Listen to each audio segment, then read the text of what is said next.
Yes, here's host Brian with episode 145 here, riding solo again. Craig couldn't make it Tuesday, and he's got the Jason Aldean concert tonight. I'm really jealous. I love me some Jason Aldean. Um, he will be going there tonight and having a good time. So, Craig, hope you enjoy that tonight. So we got the spotlight of the week, which is my 5 takes on the NFL season, hot takes, if you might say, of the NFL season. We'll get into that. We got the headlines of the week, which include the Deshaun Watson suspension and fine. Aaron Rodgers calls out his young wide receivers. I'm gonna go on more of a Rangers rant, and we got some other baseball updates for you as well. Right after this.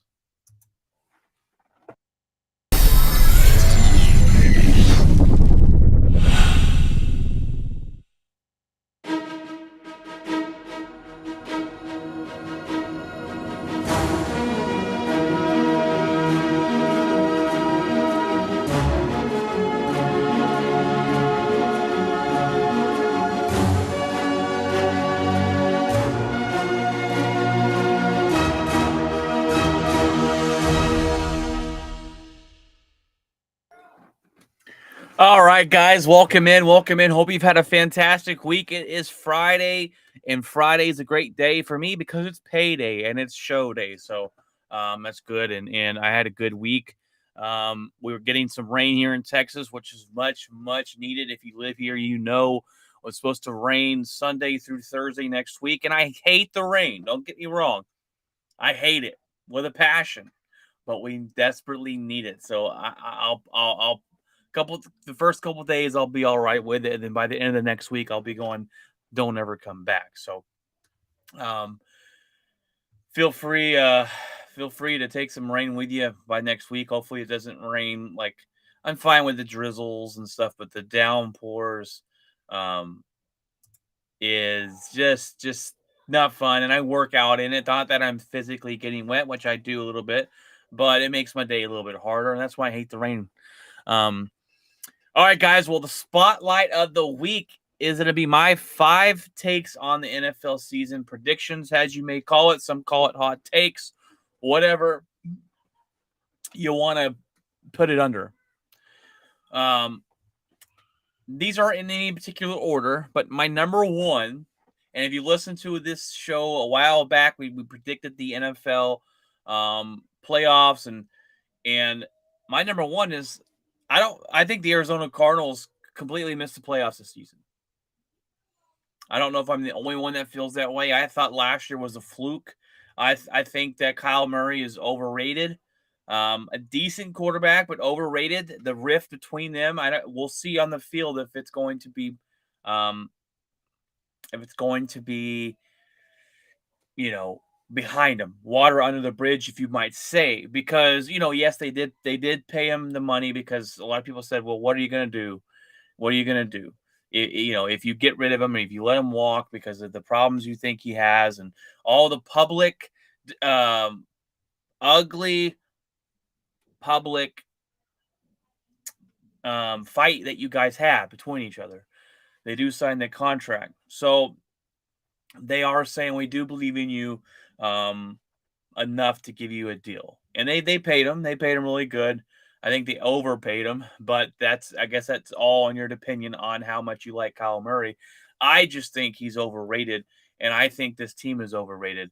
Um, I'm not a big Cliff Kingsbury fan. He didn't do a lot in college, and now he's running an NFL team. And you know, if it wasn't for last season, I think he was probably on his way out as a coach there in Arizona. And I think they're going to flop this season. The division did get easier, but we were going through the bracket, and I didn't even put the Cardinals in. And with the NFL, there's always 2 teams that are in that were out last year, or 2 teams that were in last year were out. And I was trying to think outside the box a little bit, but I had the Cardinals missing the playoffs, and there's a couple of people that have that take. It might be a hot take, it might not be, but I just don't think that they're going to be able to put a whole season together. They started off hot last year, and then they completely fell apart. And now, does it happen again? We will see. And um, winning will cure everything, right? When you're winning, a lot of the stuff that may be driving you crazy will be hidden under the rug, not being let out to the media. But when you lose, people start pointing fingers. And that's what happened last year with the Arizona Cardinals. They were on fire the first half. They ran it into Green Bay. Green Bay beat them. And then after that Green Bay beat them, they fell off a cliff. And they started losing, and they literally dropped off drastically. And that's when the finger pointing came out. Oh, it's because of this. Oh, Kyle Murray's immature. Oh, he doesn't study tape. Oh, then Kyle Murray comes out and they did this, they did that, and it's just was a public debacle over the offseason for a team that started off on fire last season. I thought it was a little bit of a fluke. So I got the Cardinals missing the playoffs this year. And, a lot of people believe in Kyle Murray. I'm not one of them. Number 2. Sorry, Cowboy fans, you're not going to like this one. But Trevon Diggs will come back to reality. He won't be as good as Cowboy fans thinks he is. Now, last season he had 11 interceptions. Fantastic season for him. You cannot count on those numbers again. He's not going to have 11 interceptions again. If he does, then I will put my foot in my mouth. But I don't think he will. I don't think he will have 11 interceptions. Those are numbers you can't count on to be there next season. You just can't. And he's a guy that he does take a lot of risk, and sometimes it pays off. And you have a horrible division of quarterbacks. Wentz, Daniels, Hurts. And you play them. You play those guys twice a year, every year. So they're probably going to give you up quite a bit of interceptions right there in your own division. I just don't think that teams are afraid to throw it at Diggs. And he gives up a lot of yards. Okay. He's going to make he's going to make some mistakes this season. He's going to give up some big plays. He did that last year as well. But those 11 interceptions kind of put all the other stuff on the back burner. So what happens when he only has 2 interceptions and he's given up a lot of yards? Are you still going to feel like you do against him? Are you still going to feel like, man, this guy's first, he's not a lockdown cornerback, right? That's ultimately what you want. You want to, and you can't always have him. I get it. You can't always get that, but you want a Jalen Ramsey. You want a Jair Alexander. Those are lockdown cornerbacks. They don't throw the ball their way. Their stats, you need to look at and go, oh, they didn't have that many interceptions. Yeah, because they don't throw the ball to them. They just don't, because they don't let their guy get open. Trevon Diggs, I think, is a good player. I think he's a little overhyped. The 11 interceptions will do that, and the Cowboy fans are going to be excited about that. But I think those numbers come back down to the mean, and he's not doesn't come out and just beat the world on fire this year, and people then will start criticizing him, and maybe some Cowboy fans. Oh, he's letting up too many yards. He's giving up too many touchdowns. Where are these interceptions at? Where's this ball hawk at? I think he comes back down to reality this year, hot take or not, and he's not as good. So, you Cowboy fans, I don't know. You can call me, call me a hater or whatever you want. I just think that's what's going to happen this season. I think that's pretty easy prediction to think about. If you think about the numbers and think about what he gives up yards wise, and look, I like the aggressive play, but sometimes that aggressive play will bite you in the butt, and if you don't have those interceptions to go along with it, then you just don't look that good. Number 3, I have the Titans falling off this year. I have the Tennessee Titans missing the playoffs. I like their head coach. Their defense is okay. I do not like Ryan Tannehill. I just don't. For whatever reason, I'm a big believer in Ryan Tannehill. Without Derrick Henry, his numbers were drastically changed last year. Throws way too many interceptions. His numbers go way down when Derrick Henry's not there. And when Derrick Henry's there, they were winning. They consistently make the playoffs, but teams are going to be able to stop Derrick Henry this year. They're going to be able to load the box and force Ryan Tannehill to beat you. And Ryan Tannehill benefits from Derrick Henry way more than any other quarterback and running back, in my opinion, because you cannot let off against Derrick Henry's rushing. You can't. You always got to account for him. Ryan Tannehill, to me, is the reason I don't believe in the Tennessee Titans. And I think the Colts actually take over that division this season, but I'm just not a big believer in Tennessee. And I think this is the year that they fall off. Just not a big believer. I do like their coach, Vrabel. He's a defensive-minded coach. Their defense is pretty good. But this is the year that Derrick Henry, I'm not sure if he's fully healthy. He's coming off that injury last year. I'm not sure if he's fully healthy. But I think teams are going to find a way to shut him down this season. And I'm not saying completely shut him down, but they're going to do enough to him to where the Tennessee Titans are going to have to rely on Tannehill too much. And that means that they're going to lose. If Tannehill should have beat the Bengals in the playoffs last year. Couldn't get it done. Threw 3 interceptions and lost. And that's what happens when in the playoffs, when you have a quarterback that's not that good. I'm not a big believer in Tannehill. And when Derrick Henry depends on him, if he can last all season long again, he's going to be the workhorse for that team. We know it.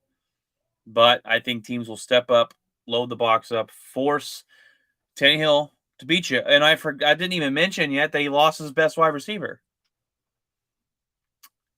He lost his best wide receiver, and that's going to put a lot more pressure on him. So I just think the pressure of losing your best wide receiver, the pressure of being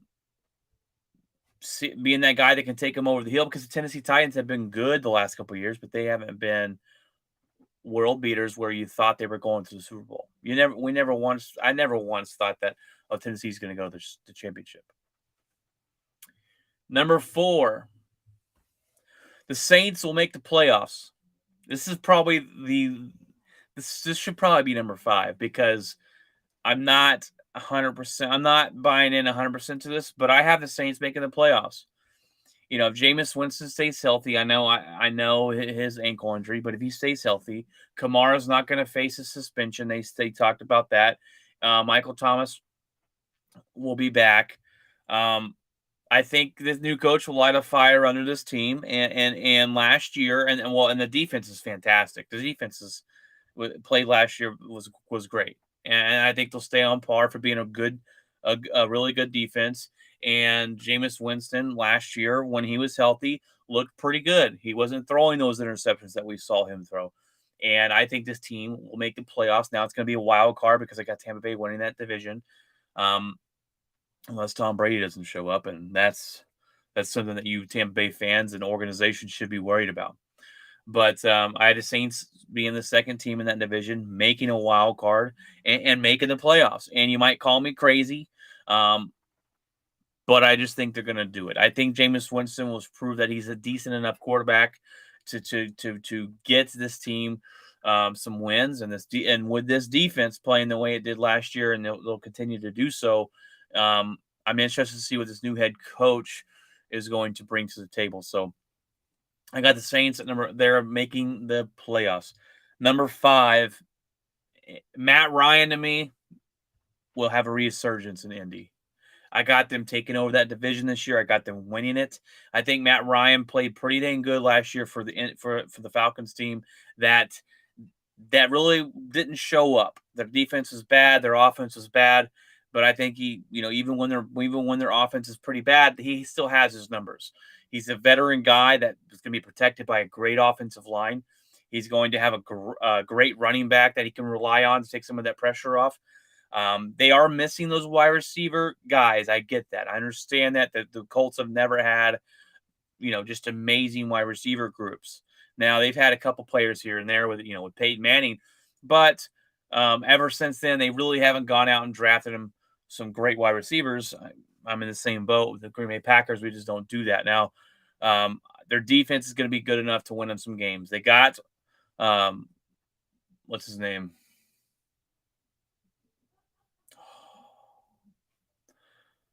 I can't think of the linebacker's name. I'm horrible with names, but he's a beast. And this defense with a veteran quarterback making the right decisions, protection, and his running back to rely on. I thought this is where Carson Wentz is going to take over and reassert his career. I was wrong. Carson Wentz is just bad. Matt Ryan will do so. Matt Ryan will have a resurgence this season, and we'll be talking about, oh man, this guy still has some left in the tank with a team around him, and this team might be deadly. They might prove some upsets this year. I really think the Colts take this division. So those are my 5 takes. I got real quick Arizona Cardinals. I got them missing the playoffs. I got Trevon Diggs.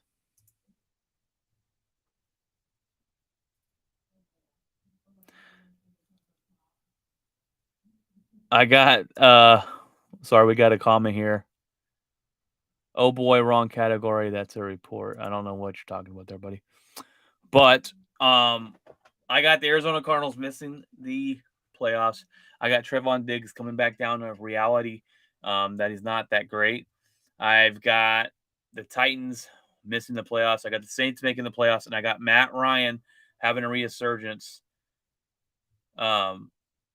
Having a resurgence in with his career and still proving that he's gotten something left in that tank. We got the headlines coming up right after this, guys.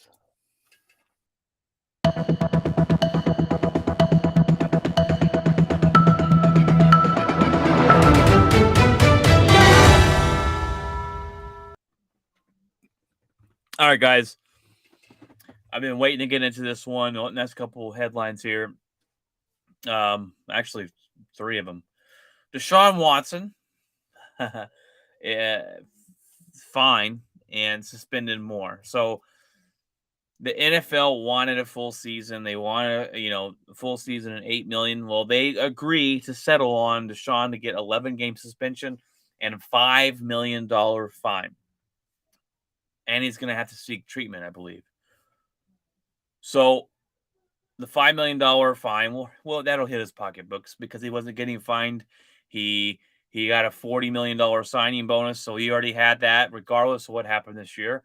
And no harm, no foul. But now we're taking $5 million of that. He gets 11 games, which is way better than 6. Is this what we wanted? No, I think, I think that a full season should have been it. Full 17 games, even the playoffs. And then, that's what we want. That's what Roger Goodell wanted. Now Roger Goodell can put this on his, on his resume. Hey, I was a good guy here. I fought to get Deshaun Watson more games suspended. Deshaun Watson, 6 games was horrible. Was a horrible, and that was just infuriating. 6 games was a joke. 11 games is better. Still not what we want. This guy's still going to be on the field playing this season, which he shouldn't be. He's a sexual predator. And there's no way fans or buts about it. I'm interested to see what the Browns fans think of him. But like I said before, when he starts winning games, y'all will forget what happened in the discussion. The rest of the NFL won't forget. Definitely won't forget. He's already been called out. They were playing Jacksonville preseason. They've already were chanting some different things. I can't say those on this podcast, but we aren't going to forget Deshaun. So be prepared. You better be mentally strong because you're going to get a lot of things said your way. Deshaun comes out and he apologized before the game, before his preseason game, but then he comes out today and and says, "I'm still innocent." This guy's taking no accountability, and I think that's That's another thing that we're pissed off about. He doesn't seem to care. He doesn't think he's done anything wrong. Yes, he did not get criminally charged. I understand that. And you might say, well, if he didn't get criminally charged, and you know, but don't give me that crap. Don't give me that crap. Plenty of people, they like, go look at what's his face, the guy for the Dallas Cowboys that beat his lady, his old lady, threw her on some AK-47s, beat her up real good, woman beater, and because she didn't show up to court, they couldn't charge him. So he didn't get any charges. Well, we've seen the pictures, bro. Okay, this is the same thing. There's 26 women against them. There's no way that one of these women isn't lying. There's no way that this is all made up. There's no way that all 26 cases are all made up. There's no way. Okay. This guy's a sexual predator. End of discussion. I don't know. I haven't heard anybody out there come out and say that come out there and say otherwise, right? So, I mean, give me one argument. I need someone to come on here or anywhere and show me or tell me why you think Deshaun Watson might be innocent. And not a Cleveland Brown fan.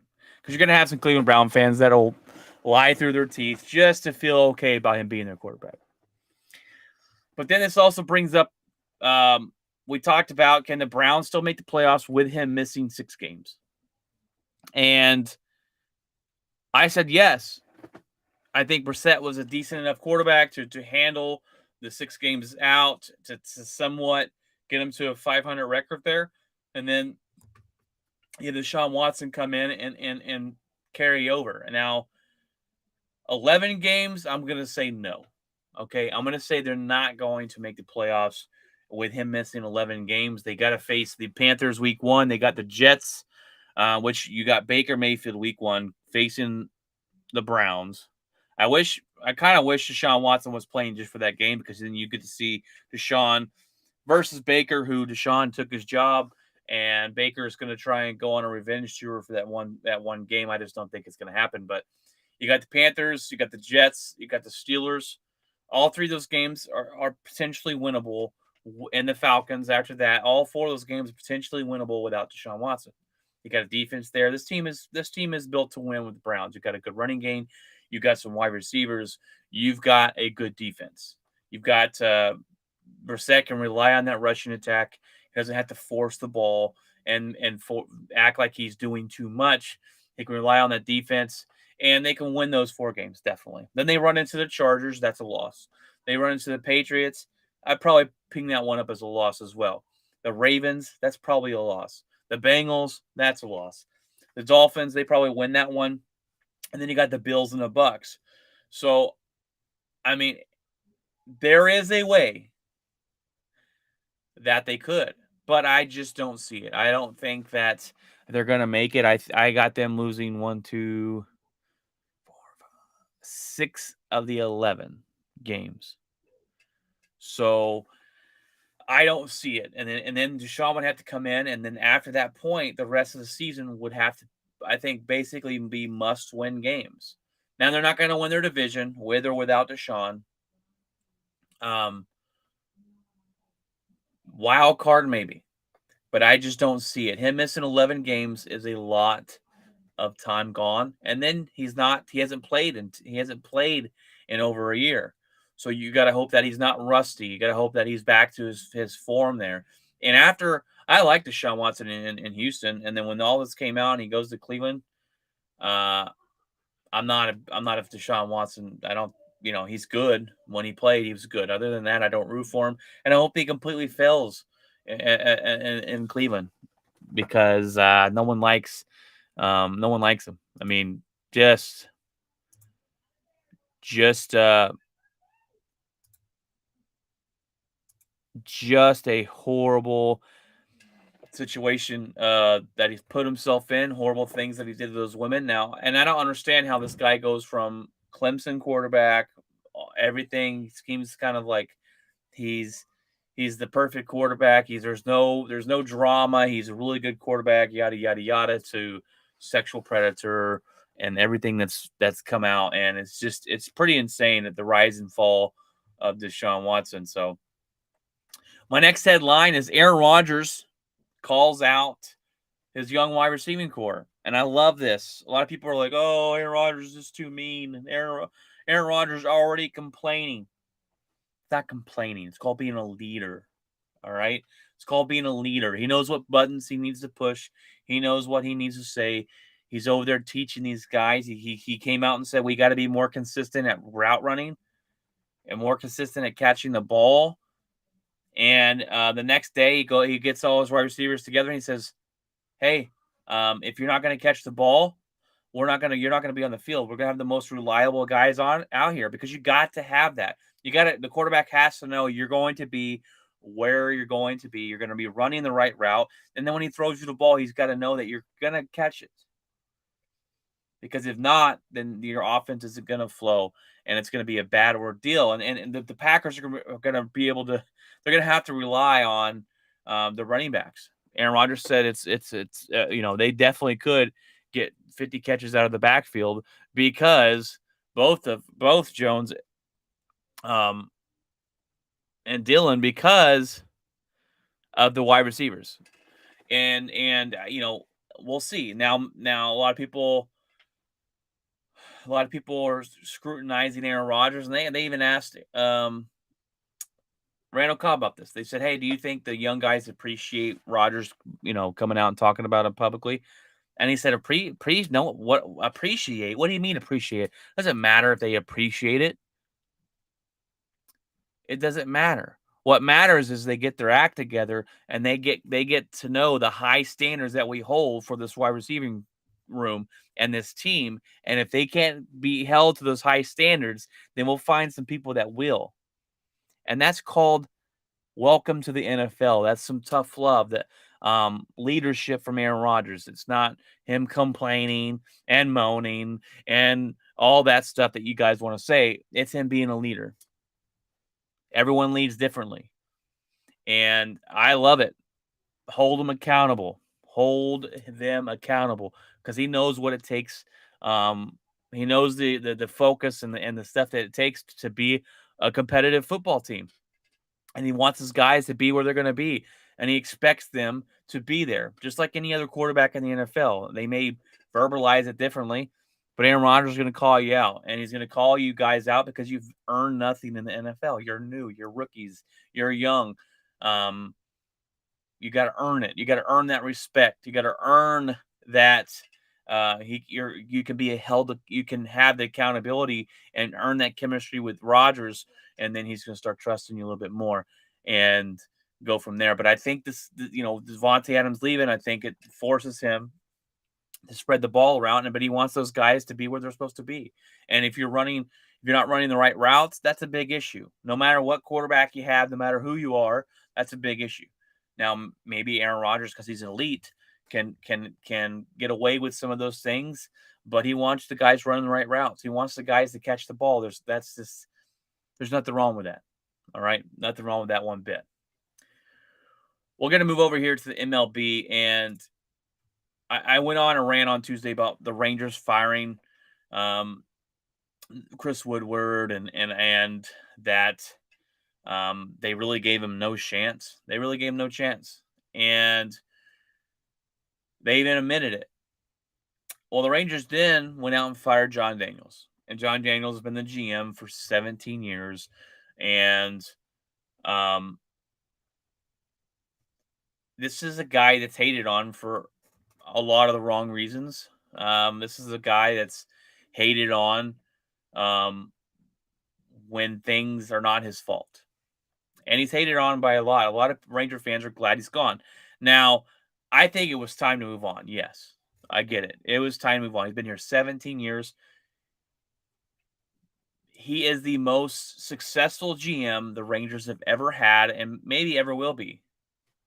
And you cannot argue that. He's done more winning with his franchise than anybody else, period. In a discussion. We've never reached a World Series before this guy got here, and we went to back to back. We didn't win, but we went to back to back. We did the most winning while he was here, and you cannot argue that. My opinion on it is that the ownership had handcuffed John Daniels, and when John Daniels thought we should have started a rebuild, the ownership said no. We want to be relevant. Relevancy means people are going to come out and watch us, which means my pocketbooks get bigger, but they never did enough and never gave enough money for John Daniels to try to reload instead of rebuild. And that is on the ownership. Point blank and period. And John Daniels gets a lot of hate for something that he had no control over, but he's got to take the blame because he's the GM. Now, would I have a big problem with him firing John Daniels?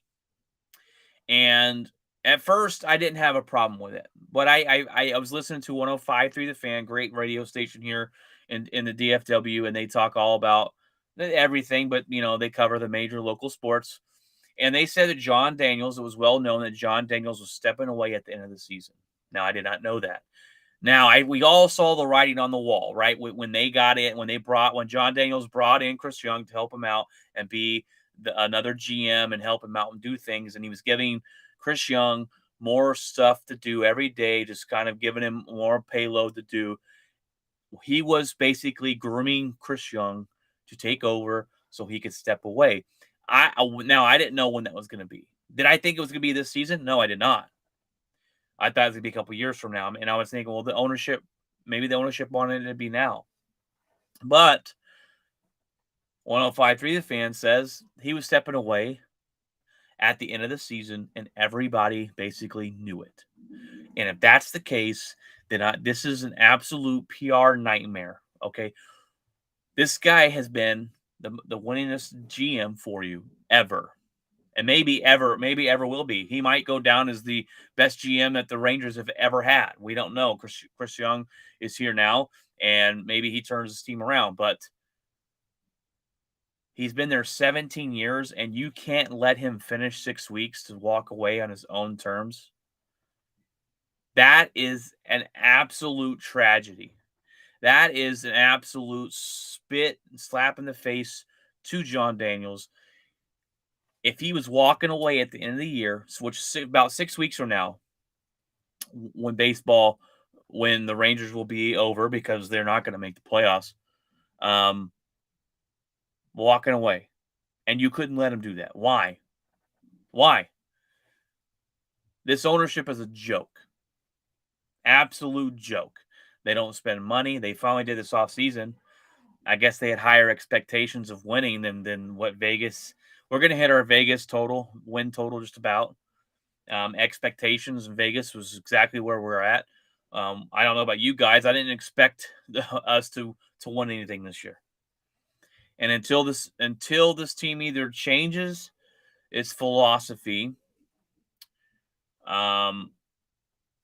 or the ownership changes, we're not going to win.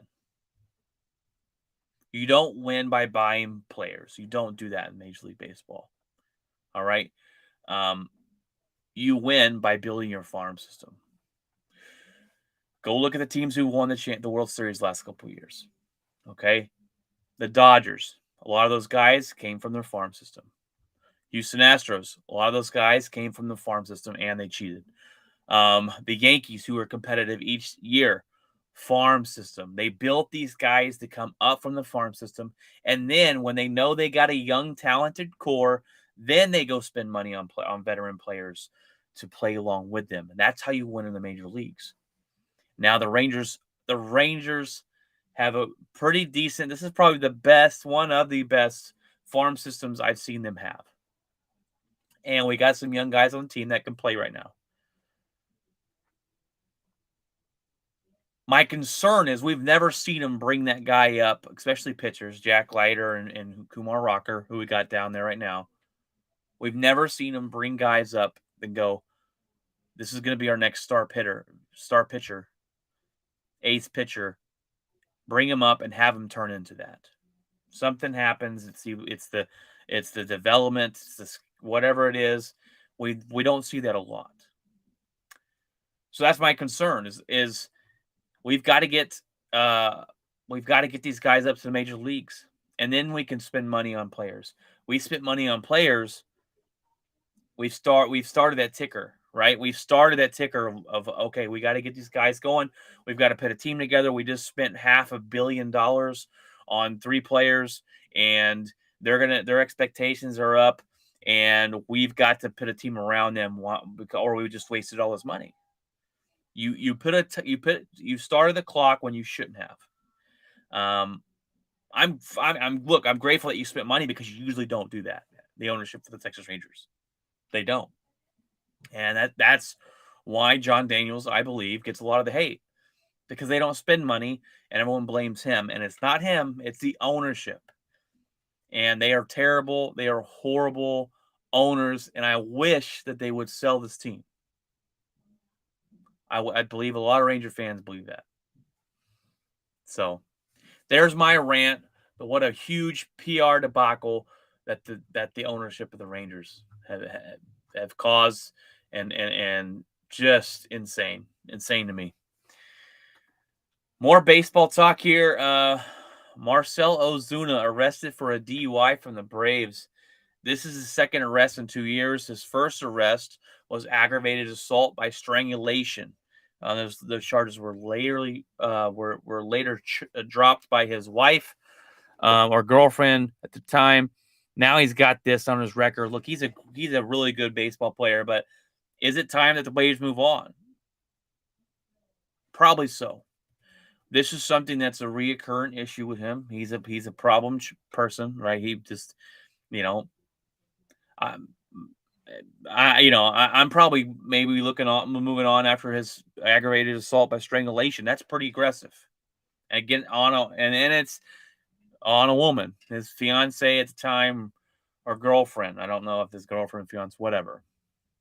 He physically assaulted a woman. Okay, that's bad. And then now he's got a DUI during the season. This guy's, I don't know. If I'm the Atlanta Braves, I'm looking at going, okay, we've got to get this guy out of here. This guy is a problem. He's a PR nightmare. Can you trust him now? I don't know. All these things go through your head, and I think the Braves would be smart to move on from him. He's probably going to get suspended and miss out on some games, and that's bad luck for him. Make better decisions and quit being stupid. I don't know if y'all saw this. It's pretty funny. This guy named Bernie Shillette went down the slide at the Brewers Stadium, and he ended up breaking his wrist. He slid down this slide, was going super fast, and when he came down, he landed on his arm and slammed it up against a padded wall, and it broke his wrist. And it's pretty funny. If you haven't watched the video, I advise you to go watch it. It's pretty funny. But I'm going to give you a little MLB update here. We haven't talked about the MLB a whole lot this year, and I admit I've been a bad MLB fan. The Rangers have not been watchable. I mean, I wanted them to be watchable. That was my main thing. Be watchable this season, and they have not been. And I figured with the additions of Semien and Seager, they'd be watchable, but they still aren't watchable. Now I've watched a couple, but still not nothing to get any hope up for. But we all know the Yankees have dropped off drastically. They were on fire the first half of the season, and we started after the All-Star game, and they went on a slump. They are now number 2 in the AL, I believe. Yeah, they're number 2 in the AL, so they haven't dropped off to where, oh my gosh, planes are flying out of the falling out of the sky here, and the sky is falling. But they better get it together because they don't want this to continue to go the wrong direction. And this has been the problem with the Yankees. And I wish Jeff was on here to talk about this, but this is the problem with the Yankees is they have that drop off. They have that slump they go through. And I wonder why. I wonder why that is. Is that the head coach losing is he losing the focus? Is he losing that message in the locker room halfway through the season? Does that message get old end of the year? I'm not sure. But I think that Brett Boone is on a very thin piece of ice for the New York Yankees, and it started really good for them at the beginning of the year, and they've been healthy, which I was like, okay, this is the healthy Yankees. They got these guys back. They got Stanton healthy and Judge is healthy, and this is what the Yankees look like when they can stay healthy. And now that they're starting to slow down a little bit. They've slumped a little bit. So we'll see what happens. The Astros actually took over. Um, they're up by 3.5 games over the Yankees in the American League. Seattle's kind of, you know, 65 and 54 there. They're the third seed. And then you got Tampa Bay and Toronto. So Seattle's not I mean, they're a surprise. I think a lot of people thought they were going to be good this year, but I mean, I'm not going to believe it until I see it, right? Seattle's always been that team that even if they put it together or people predict that they're going to put it together this year, they have a lot of talent. They end up, you don't see it pan out that way. And they're looking good right now overall. When you look at my Rangers are sitting at 53 and 65. So you look at the NL, you got the Dodgers, which we all figured would be on the number one spot. They have the best record in the major leagues. They're 81 and 36, and they have a 6-game lead over the second place New York Mets. And then the Braves are 3.5 games behind the Mets. So the Dodgers taking a commanding lead over there. 3.5 games for Houston's not demanding, not a commanding lead, but it is,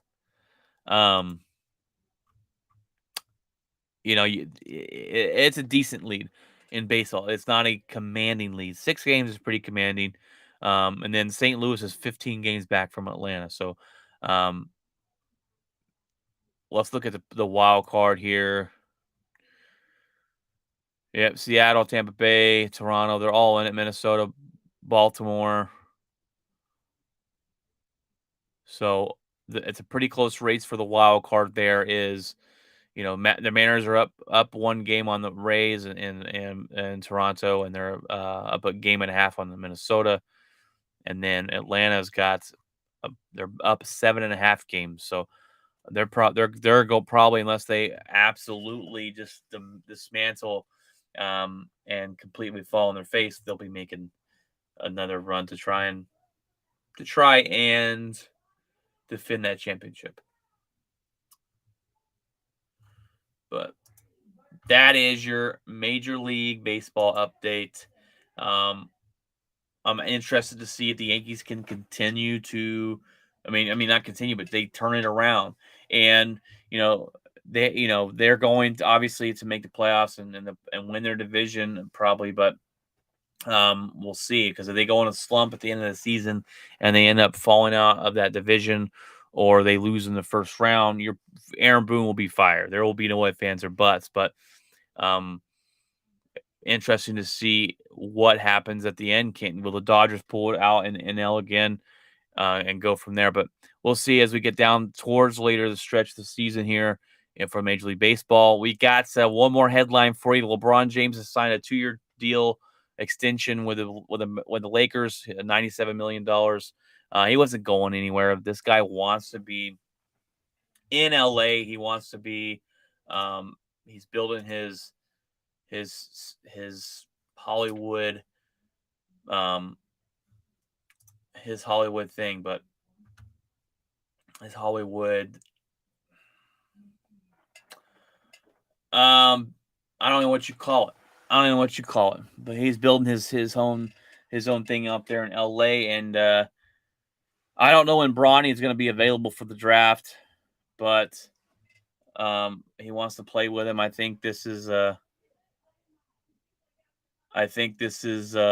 he's going to force the Lakers to pick his son, and it's going to be a joke, but it is what it is. The Lakers will be better this year, though. especially if they get Kyrie Irving. I don't think we can count on the Lakers being as bad as they were last year, and it depends on if street clothes is going to play or not. But um, anyways, what's funny though is I got this guy in my chat room over here. My buddy Jeff set up all where we stream these things to, and apparently I'm streaming my sports podcast on a Planet Side 2 Twitter feed. I don't even know. Or Twitch feed. I don't even know. Jeff set this thing up.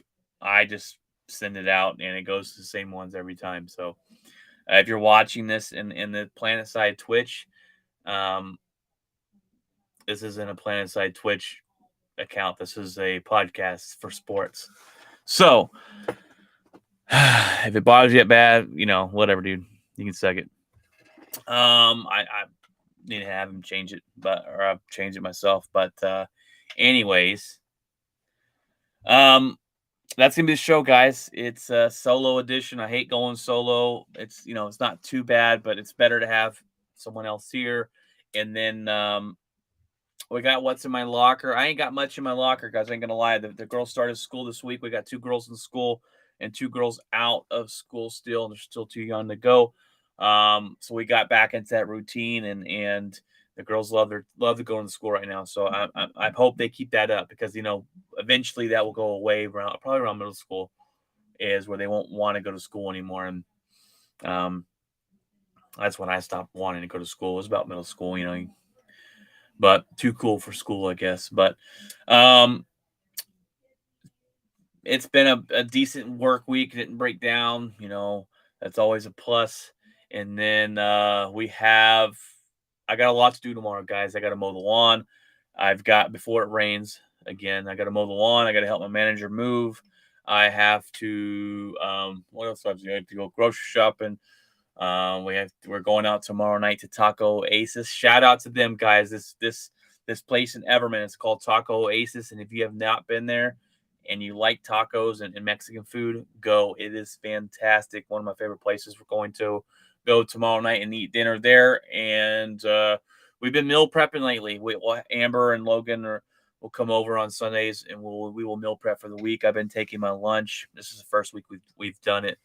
Been taking my lunch, and we've been meal prepping our dinners as well, and just trying to eat healthier. Rice and chicken. Tomorrow we're not eating healthier. Taco Oasis is where it's at. But we've been trying to eat healthier during the week.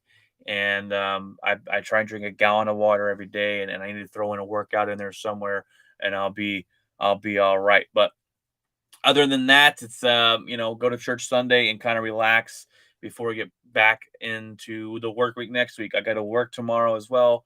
But other than that, guys, Craig's out at the Jason Aldean concert. I don't know where Jeff is. He never responded back to me today, so he's probably busy. I think his family was in town. And so, all right, guys. Well, I hope you have a good weekend. Enjoy it. Relax if you can. I know a lot of weekends is busy doing things here from there. And hope your kids had a great week at school. And God bless. And remember, guys, keep it out.